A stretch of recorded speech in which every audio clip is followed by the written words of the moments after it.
کبھی کبھار حقیقت سمجھی نہیں جاتی، صرف مانی جاتی ہے۔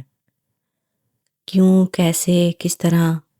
یہ سارے سوال بے معنی ہو جاتے ہیں جب کوئی چیز ایک دم سے سامنے آ کے کھڑی ہو جاتی ہے۔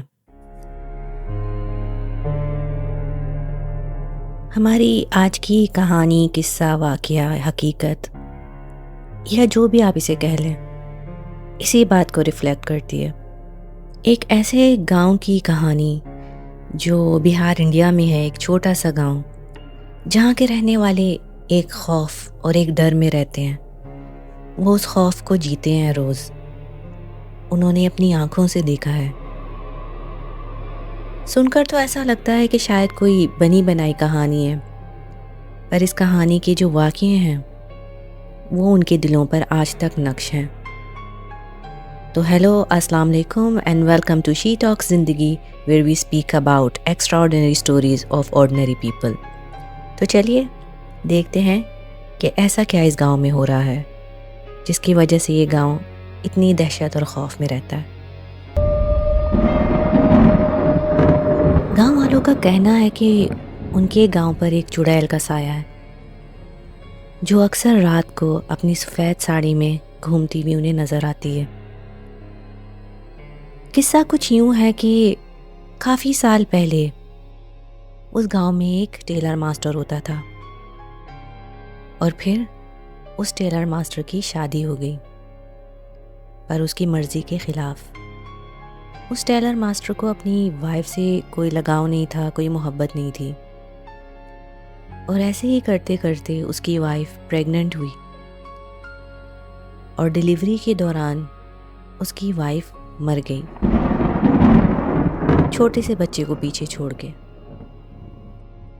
نہ جانے ایسے کیا ریزنز تھے کہ ہندو ریچولز کو فالو کیے بغیر اس عورت کو دفنا دیا گیا ایک جنگل میں، جو ان کے گاؤں سے یا کہہ لیں ان کے گھر سے کچھ دوری پہ تھا۔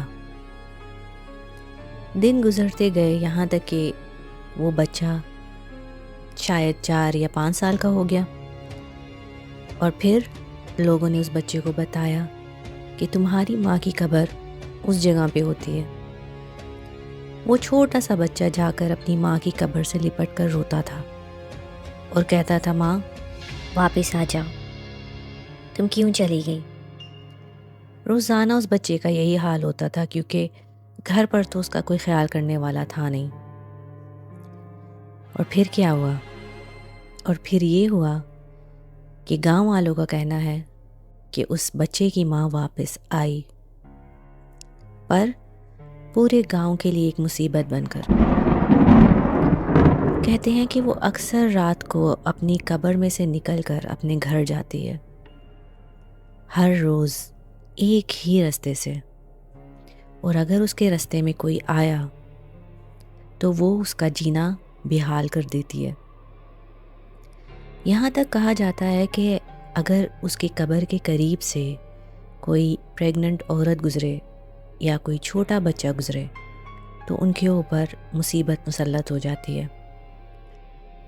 وہ پوری کوشش کرتی ہے کہ وہ بچہ مر جائے یا اپنی ماں سے الگ ہو جائے۔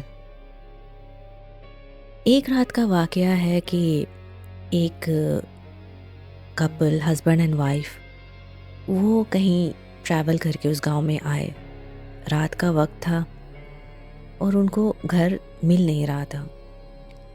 وہ بھٹکتے بھٹکتے اسی جنگل میں پہنچ گئے جہاں اس عورت کی یا اس چڑیل کی قبر تھی، اور وہ وہی ٹائم تھا جب وہ اپنی قبر سے نکل کر اپنے گھر جایا کرتی تھی۔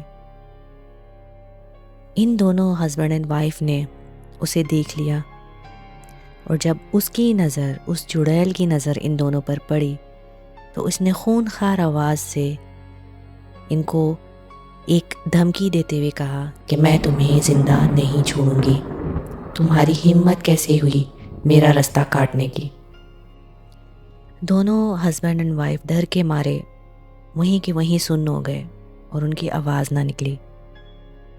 کہتے ہیں پھر کسی نے جاتے آتے ان کی حالت دیکھی اور ان کو لے کے آیا گیا گھر پر، اور بہت مشکلوں سے ان کی جان بچی۔ کہتے ہیں کہ اس چڑیل کا جو بیٹا تھا وہ بھی بہت ہی عجیب و غریب طریقے سے غائب ہو گیا۔ کہاں گیا کہاں نہیں گیا لوگ الگ الگ کہانیاں بناتے ہیں، پر سچائی کسی کو بھی پتہ نہیں۔ وہ ٹیلر ماسٹر کا گھر ویران سنسان پڑا ہے، پر کسی کی ہمت نہیں ہوتی اس گھر میں جانے کی۔ کہتے ہیں اس خالی گھر سے چیخنے چلانے کی رونے کی آوازیں آتی ہیں رات کو، پر کسی کی ہمت نہیں ہوتی کہ جا کر دیکھا جائے کہ اندر ہو کیا رہا ہے۔ وہ چڑیل آج بھی وہاں پر ہے، ایسا گاؤں والوں کا ماننا ہے۔ وہ آج بھی لوگوں کو تنگ کرتی ہے اگر کوئی اس کے گھر سے یا پھر اس کی قبر کے قریب سے گزر جائے۔ دیکھا جائے تو عقل کو یہ بات سمجھ میں نہیں آتی، پر جس وثوق سے اور جس کانفیڈنس سے مجھے یہ کہانی بتائی گئی ہے، اس سے یہ ظاہر ہوتا ہے کہ کبھی کبھار کچھ چیزیں عقل کو سمجھ نہیں آتی پر وہ ہوتی ہیں۔ تو اگر آپ کے آس پاس بھی کوئی ایسی بات یا کوئی ایسی کہانی یا کوئی ایسا واقعہ ہے جو صرف اور صرف عقل کو حیران کرتی ہے، تو لکھیے مجھے @shetalkszindagi@gmail.com۔ آپ کمنٹس میں بھی اپنی رائے ہمارے ساتھ شیئر کر سکتے ہیں، اینڈ پلیز لائک سبسکرائب کرنا مت بھولیے گا۔ سو دس از آسما غفور سائننگ آف فار ٹوڈے۔ ملیں گے نیکسٹ منتھ نئے سال میں ایک نیو تھیم کے ساتھ۔